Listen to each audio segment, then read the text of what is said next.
प्रश्न 2, आकृति देखकर निम्नलिखित को लिखिए। हमें यहाँ पर ये आकृति दी है और इसमें ये सभी क्वेश्चन हमें पूछे हैं जिसके हमें आंसर देने हैं। ओके, तो पहला है बी के निर्देशांक। देखो ये बी है। ओके, इसके कोऑर्डिनेट्स हमें बताने हैं। तो यहाँ बिंदु बी का एक्स निर्देशांक -5 है। देखो ये एक्स एक्सिस है। ओके, और यहाँ -5 है, तो ये -5 एक्स निर्देशांक हो गया तथा वाई निर्देशांक 2 है। ये यहाँ से आया और यहाँ से मिला। ठीक है, तो x निर्देशांक हो गया -5 और y निर्देशांक हो गया 2। ठीक है, तो ये हो गए b के निर्देशांक, क्या क्या, -5 और 2। उसके बाद पूछा है c के निर्देशांक, तो ये c है।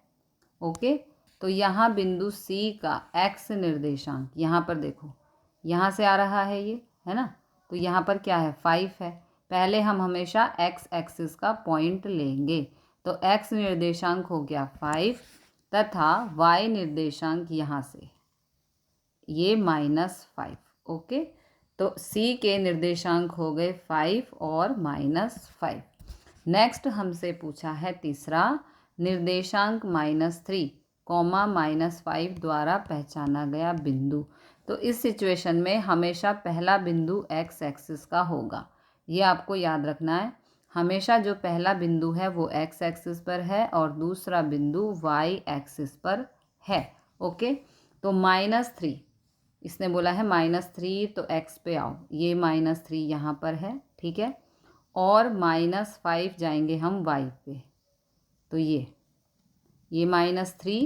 -3 बोला है तो x पे जाना है, फिर -5 यानी कि y का बिंदु, तो ये -5। ओके, तो निर्देशांक -3 -5 द्वारा पहचाना गया बिंदु E है। ये दोनों E पर मिलते हैं, तो इसका बिंदु E हो गया। ओके, प्रश्न 4 में हमसे पूछा है निर्देशांक 2, -4, तो ये x है और ये y है, तो x पे आओ, ये x पे, ये रहा 2, और दूसरा क्या है -4, तो y पे जाएंगे, ये रहा।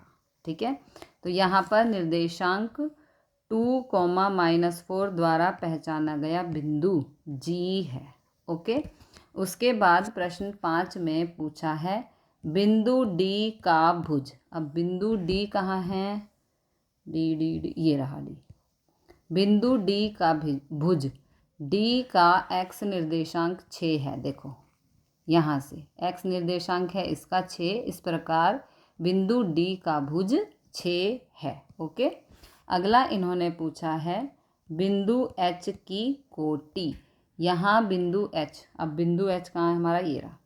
अगर कोटि की बात हो रही है इसका मतलब हमें y एक्सिस का नंबर बताना है, तो यहाँ बिंदु H का y निर्देशांक, ये y है, y निर्देशांक -3 है, इस प्रकार बिंदु H की कोटि -3 है। ओके, अगला हमसे पूछा है बिंदु L के निर्देशांक। अब L देखो, L कहाँ पर है भाई, अरे हाँ ये रहा L, ये L है। ओके, यहाँ बिंदु L का x निर्देशांक 0 है, क्योंकि देखो x पे कुछ है ही नहीं, है ना, x हो गया 0 तथा y निर्देशांक 5 है, इसलिए L के निर्देशांक हो गए 0,5।